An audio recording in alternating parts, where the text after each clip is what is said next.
النهاردة أحلى يوم في حياتي. أول مكان بدأت فيه وأول فيديو عملته إنه وكنت بتكلم وبقول على أحلامي وطموحاتي.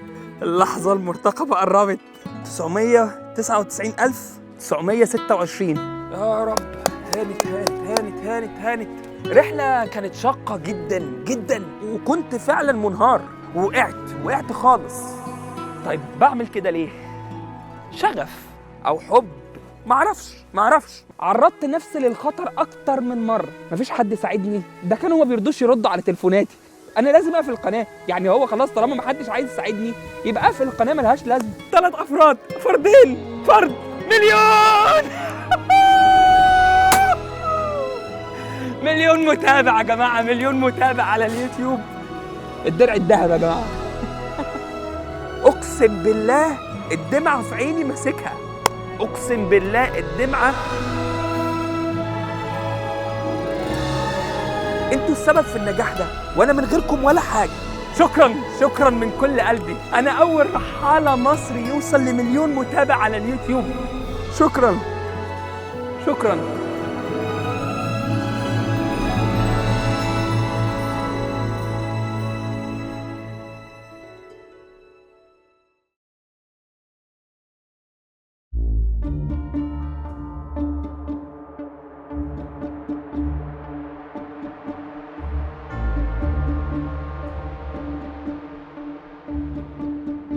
جماعة لحظة وصولنا لأول 1,000,000 متابع على اليوتيوب. 999,590. يلا يا رب، يلا بقى اطلع بقى، يلا اجري عداد، اجري يا رب، يلا اطلع عداد، اجري. أنا في الدنمارك الشقيقة، أول مكان بدأت فيه رحلتي في اليوتيوب وأول فيديو عملته إنه وأول مارينا مشيت عليها وأنا بصور كان في الفيديو في الطريق ده، وكنت بتكلم وبقول على أحلامي وطموحاتي. بقول لكم اعملوا لايك وسبسكرايب واشتركوا في القناة عشان نوصل ل1,000,000 متابع. وصلنا لها معاكم وبيكم. جماعة اللحظة المرتقبة قربت. 999,885 متابع. وده الكيك اللي هناكله بعد ما نخلص عشان نحتفل. 924 999,997. 927. يا رب 930,000. يا رب هانت. فاضل 41 واحد. شايفين الجمال؟ يلا 80 فرد، 19 فرد، خلاص 4 أفراد، 3 أفراد، فرد 1,000,000.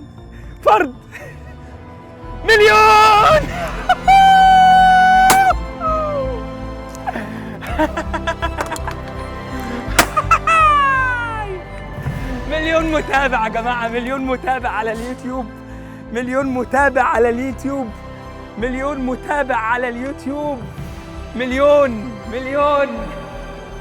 يا الله، شكرا من كل قلبي. شكرا على الجمال ده، شكرا على كل واحد عمل لايك سبسكرايب اشترك في القناة. انا اول رحالة مصري يوصل ل1,000,000 متابع على اليوتيوب. شكرا.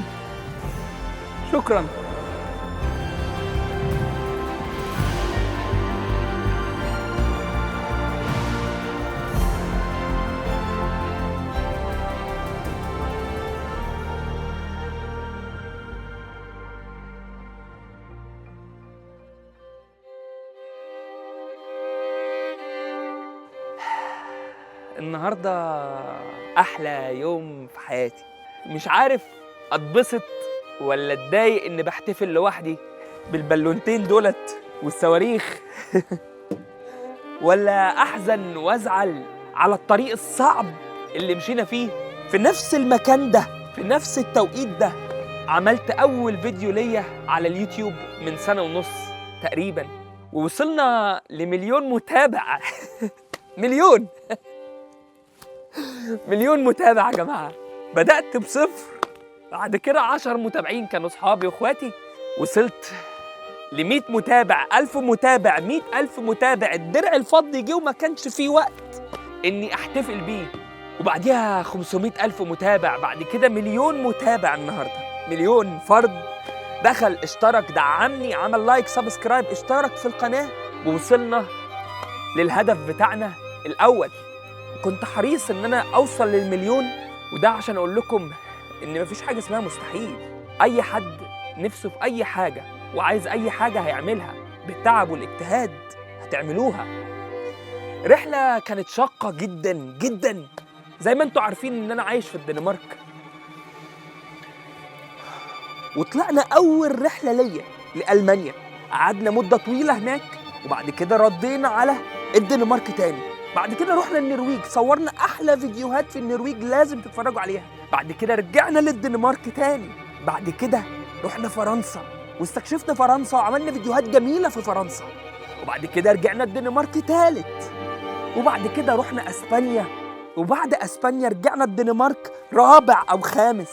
وحصل بعدها مشكلة كبيرة في حياتي، وهي ان انا اضطريت ان انا اوقف انتاج افلام وفيديوهات بسبب مشاكل مادية، وتعبت نفسيا وكنت فعلا منهار حزين. البيزنس بتاعي راح، وقناة اليوتيوب بتاعتي واقفة، ومش عارف اسافر ومش عارف اعمل اي حاجة، وكان طريق صعب جدا جدا. لو كلمتكم على التفاصيل فعلا هتحزنوا وهتزعلوا. وقعت خالص، والوقوع في الغربة والله مش زي الوقوع وانتوا جنب اهلكم. عافرت، كملت، نزلت اشتريت لابتوب جديد، نزلت اشتريت معدات جديدة، قومت البيزنس تاني، اتعلمت من الغلطات، عافرت، اجتهدت، سافرت، طلعت اول سفرية تاني لسويسرا، وصورت احلى افلام وثائقية وفيديوهات في سويسرا. رحنا لوزان وزيورخ وجنيفا وانترلاكن وبيرن العاصمة الاقتصادية، ومعظم مدن سويسرا المهمة غطيناها وصورناها هناك. ومن هنا كانت بداية الانطلاقة للقناة، لأن عندي فيديوهات ضربت وصلت لآلافات الآلافات ويمكن ملايين كمان من المشاهدات بسبب سفريتي لسويسرا. رجعت من سويسرا للدنمارك، بعد كده طلعت جزر الدول الاسكندنافية، بونهولم ايلاندز، الجزر الأحلى في العالم اللي محدش اتكلم عليها خالص في اليوتيوب خالص. جزر جميلة ومظلومة وفيديوهاتها لازم كلها تتفرجوا عليها. وبعد كده رجعنا واستقرينا وسافرنا دول تانية كتير جدا، مش عايز احرقها لكم، هتشوفوها الايام الجايه دي في قناه اليوتيوب. بعد وصلنا لاول مليون متابع. انتوا السبب في النجاح ده، وانا من غيركم ولا حاجه. ده الدعم الحقيقي، لانه والله اليوتيوب ما بيدخل فلوس تكفي حتى تمن رحله من الرحلات اللي بطلعها. طيب بعمل كده ليه؟ شغف او حب او استثمار في النفس او توثيق لحياتي، او معرفش. وعندي شغف اني اكمل. مفيش حاجه اسمها مستحيل. اي حد نفسه ينجح هينجح، اي حد نفسه ربنا يكرمه ربنا هيكرمه، بس التعب والاجتهاد والاستمراريه هم الطريق. والله هم الطريق. في طريق التعب اللي انا تعبته وانا في الدنمارك، ان والله العظيم يشهد عليا ربنا في الايام دي. كان عندي بيزنس وكنت بدرس وبشتغل شغلانه اولى وشغلانه تانية وشغلانه تالتة. والله الناس القريبين مني كانوا يعرفوا الكلام ده. والله ما كنت بنام، والله كنت باكل في العربيه، والله كنت بنام في العربيه من التعب والشقه والاجتهاد. اقسم بالله الدمعه في عيني ماسكها، اقسم بالله الدمعه.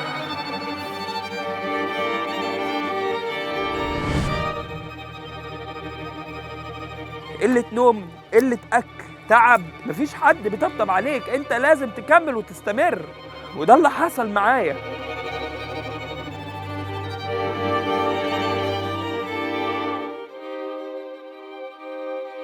وطبعا كان لازم نفتح الدرع بتاع اليوتيوب سوا.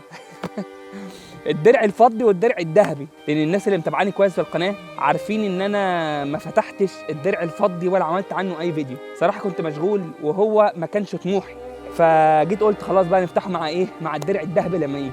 قبل ما نفتح الدرع الذهبي حابب اتكلم معاكم عن حاجات مهمه جدا تخص صناعه المحتوى والشغل اللي انا عملته عشان اقدمه لكم، عشان يوصل لقلوبكم وعشان نوصل لمليون متابع في خلال سنه. دي كانت صعبه وكانت فيها تحدي كبير بصراحة.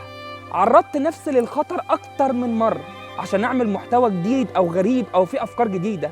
وتحديدا لما زرنا مدينه كريستيانيا اللي هي المدينه اللي في كوبنهاجن، لان كان ممنوع اصور في المكان ده، ومع ذلك دخلت وصورت عشان خاطر اعمل لكم محتوى جديد غريب عجيب يعجبكم.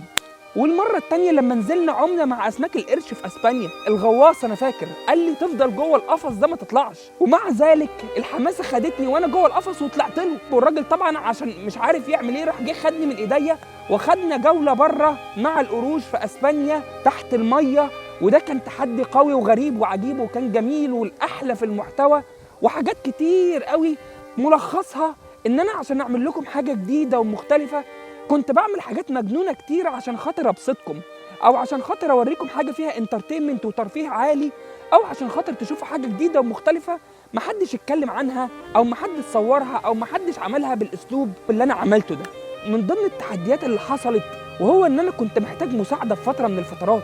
انا عشان كنت اكمل الطريق ده تعبت، واتصلت بشركات تسويق كتير وشركات معلنين كتير عشان يساعدوني او عشان يقولوا لي نصيحه او عشان يقفوا جنبي، وللاسف محدش وقف جنبي ومحدش دعمني ومحدش قال لي كلمه طيبه ومحدش اداني نصيحه، وكان كل اللي انا بعمله ده اجتهاد ذاتي انا والناس اللي شغالين معايا وورا ظهري في مجال صناعه المحتوى، في حاجات في المونتاج، حاجات في تقطيع الفيديوهات، حاجات في تصحيح الالوان، حاجات في الجرافيك، حاجات في الثامنيل، حاجات في الترجمه. بشكر كل واحد وقف معايا من فريق العمل، الناس اللي انا كنت معتمد عليهم بالامانه في الشغل.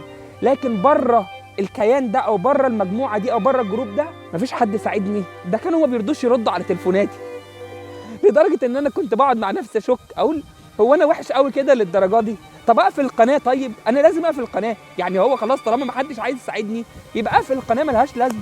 صناعه المحتوى صعبه، وانا بنصح اي حد لو انت مش قد صناعه المحتوى ما تدخلش، او لو انت مش قد صناعه المحتوى ما تدخليش. عايزه وقت ومجهود وتسويق وتعب واجتهاد وسهر وشغل سنه وسنتين وثلاثه واربعه، الموضوع صعب. ودلوقتي بقى جه فتح الدرع، ده الدرع الفضي، الورقه اللي بتتكتب لكل الناس، ادي الدرع الفضي.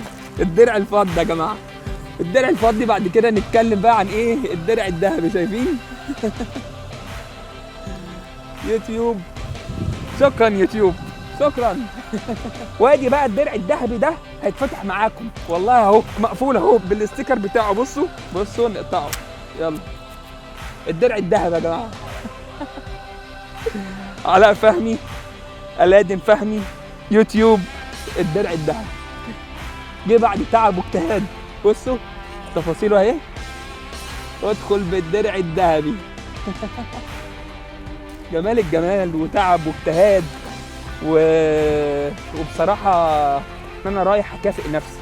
اكافئ نفسي فين بقى؟ في مكان تحفه، عظمه، قوه، جمال الجمال، عشان احتفل باول 1,000,000 متابع على اليوتيوب. وان شاء الله معاكم وبيكم هنوصل ل5 مليون متابع في خلال سنه، وبعد كده نوصل ل10 مليون متابع.